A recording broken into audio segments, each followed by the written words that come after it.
Waktu itu saya pernah lagi di kamar, ini ceritanya malam nih mas, malam. tapi belum jam 12 malam mas.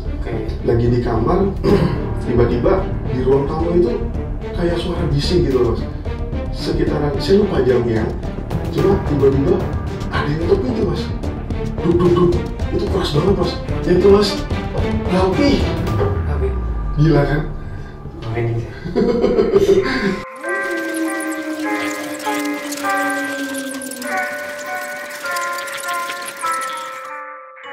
Halo semuanya, kembali lagi di podcast malam pertama Bikin Berdiri.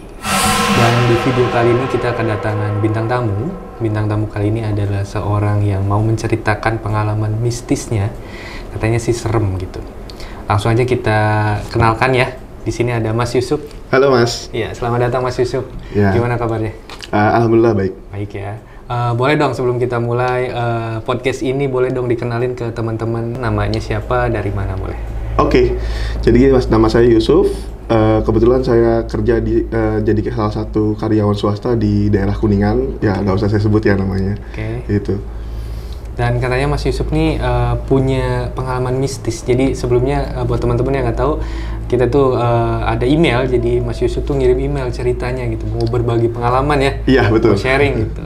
Boleh dong langsung aja nih diceritain gimana sih ceritanya itu. Boleh mas. Jadi ceritanya itu sekitaran 2-3 tahun lalu lah ya.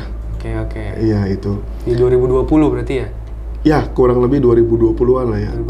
Iya saya tinggal di satu rumah di daerah Kuningan yang kebetulan rumahnya tuh masih natural banget lah ya, belum terlalu modern lah ya.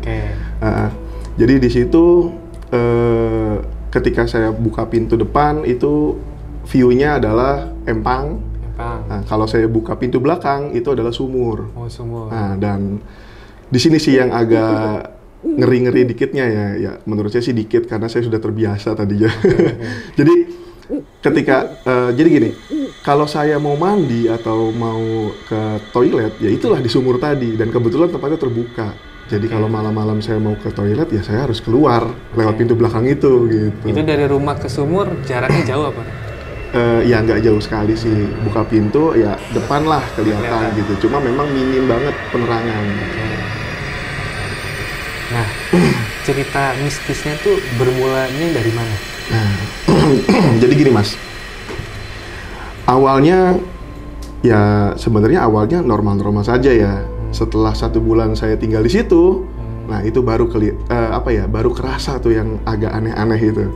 Salah satunya waktu itu saya lupa ya kapan itu, tapi waktu itu saya pernah lagi di kamar. Ini ceritanya malam nih mas. Malam. Tapi belum jam 12 malam mas. Lagi di kamar, tiba-tiba di ruang tamu itu kayak suara bising gitu loh mas. Kayak ada yang banyak yang ngobrol gitu loh. Terus ada yang ya gimana ya, agak-agak serem gitu loh suaranya gitu loh. Mas keluar apa di dalam kamar aja? Boro-boro saya keluar mas. Saya itu pakai selimut karena memang di daerah situ dingin mas kalau malam. Saya mau buka selimut aja saya takut mas, apalagi saya menuju pintu gitu. Jadi memang suaranya itu agak-agak gimana gitu yang bikin ngeri lah pokoknya. Ya begitu mas. Ya agak kebayang sih kalau malam-malam lagi di kamar gitu, terus tiba-tiba di luar kamar ada suara tuh. Ya, gitu saya lah, juga pernah ngalamin sih. Pernah ya? Emang itu ngeri banget sih mas kayak gitu. Selain itu, gangguannya apa lagi? Nah, ada nih mas, ada satu lagi mas. Waktu saya ceritanya pagi, ini udah pagi ya mas ya? Waktu pagi-pagi itu sekitaran, saya lupa jamnya, cuma tiba-tiba ada yang ngetok pintu mas. Duk duk duk, itu keras banget mas. Saya yang tadi bener-bener lagi nyenyak, tiba-tiba bangun gitu.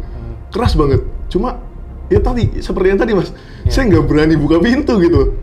Jadi akhirnya, wah saya diem aja lah gitu, saya merem-meremin aja lagi gitu. Itu terus-terusan nggak? Misalnya mas coba untuk diem apa terus-terusan gedok-gedok pintunya tuh? Ya, kurang lebih gedok-gedok aja sih, gedok-gedok. Cuma karena memang sayanya nggak berani gitu kan, jadi ya udahlah, saya diem aja gitu. Berarti, itu lumayan sih mas itu. Berarti kejadian itu tuh masih di waktu 1 bulan pertama? Apa masih setelah ya kurang lebih 1 bulan saya tinggal di situ sih. Tadi awalnya biasa aja gitu. Cuma setelah itu baru kerasa tuh, setelah ya kurang lebih 1 bulan itu berjalan, tiba-tiba ya kayak gitulah, banyak kejadian-kejadian aneh. Salah satunya itu. Gitu. Nah itu kan 1 bulan nih. di hari-hari berikutnya. Nih mas, ada nih mas ceritanya nih mas ya. Saya ceritanya lagi ngopi nih mas.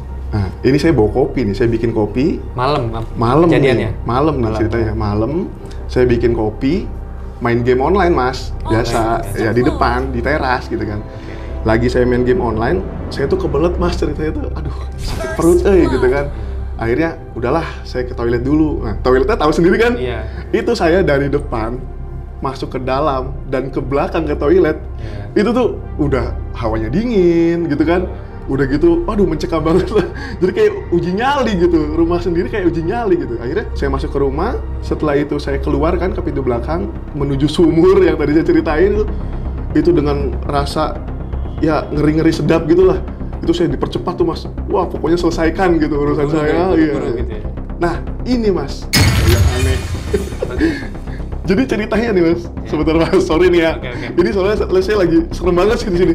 Jadi ceritanya nih mas, waktu saya lagi habis dari toilet itu tuh memang apa ya? Memang banyak suara-suara yang ada suara klotrak gitu. Ya oke lah, it's okay lah itu kalau misalnya suara klotrak itu biasa gitu. Karena saya udah sebulan lebih di situ. Setelah saya masuk lagi ke rumah dan ke depan, saya mau nggak main game lagi dong. Kopi saya habis mas. Ini kopi nih, penuh mas. Saya baru minum sedikit terus nggak enak kan, perut saya sakit gitu kan. Itu pas saya balik lagi, kopi saya habis. Itu apa ada bekas-bekasnya gitu? Itu mas, rapih. Gila kan? Merinding saya. Itu mas, itu saya merindingnya udah lewat tuh. Ini saking merindingnya, ini belakang saya dilihat itu berdiri banget. Ngeri lah pokoknya gitu. Itu berarti pengalamannya tadi ada dari kopi, terus yang ketok-ketok pintu, suara berisik. Betul. Ada yang lebih ekstrim? Apa? Yang lebih ekstrim sih sebenarnya ada mas. Cuma ya nanti nggak enak lah saya ceritanya gitu. Cuma memang di situ ada suara-suara. Pokoknya lebih banyak suara sih mas. Lebih banyak suara teriakan kayak gitulah mas lah. Yang mungkin agak bikin saya nggak betah gitu. Tapi nih mas. Akhirnya karena saya sering ketemu dengan hal-hal seperti itu, akhirnya saya memutuskan untuk keluar dari situ. Memutuskan untuk pindah berarti? Pindah rumah berarti? Pindah rumah. Saya ngambil rumah mas di perumahan GCK. Iya. Masih di Kuningan berarti? Masih Kuningan. GCK itu Geria Cendana Kuningan mas. Di situ tempatnya yang pertama modern, yang kedua ademnya nggak hilang tuh mas. Berarti nggak ada tuh WC keluar rumah? Oh nggak ada, ini udah modern banget mas. Udah pemandangannya, view-nya bagus, ya kan? Bangunannya modern, nggak ada yang bergidik-bergidik gitu mas. Udah gitu tempatnya, ya pokoknya nyaman banget lah gitu untuk saya tinggal di situ. Apalagi nih mas, kalau mas mau tahu nih, ada yang sedikit horor nih mas. Horornya tapi bikin enak mas. DP-nya cuma 1 juta rupiah. Wah, itu bukan horor namanya. Bukan ya. Tapi untung ya. Untung ya itu pokoknya. Jadi dari situ akhirnya saya pindah ke GCK mas. Berarti semenjak Mas Yusuf pindah ke rumah baru itu udah nggak ada tuh lagi tuh pengalaman-pengalaman mistis? Oh, alhamdulillah sih nggak ada mas. Oke, berarti aman lah ya gitu ya? Iya dong. Nah kalau boleh tahu nih, aku kepo gitu pengalaman mistisnya gitu. Sebenarnya tinggal di mana sih? Saya itu sebenarnya tinggal di rumah mertua mas. Rumah mertua. Nah, bentar. Berarti yang rame-rame di ruang tamu tuh malam-malam? Itu mertua saya lagi nonton bola. Teriak-teriak mas. Nah, bentar. Kalau yang dog pintu pagi-pagi tuh? Itu saya kesiangan mas. Ibu mertua saya gedok-gedok pintu bangunin saya. Bentar. Kalau yang kopi di gelas? Kopi di gelas? Itu bapak mertua saya mas yang ngabisin. Gimana ini ceritanya kan horor.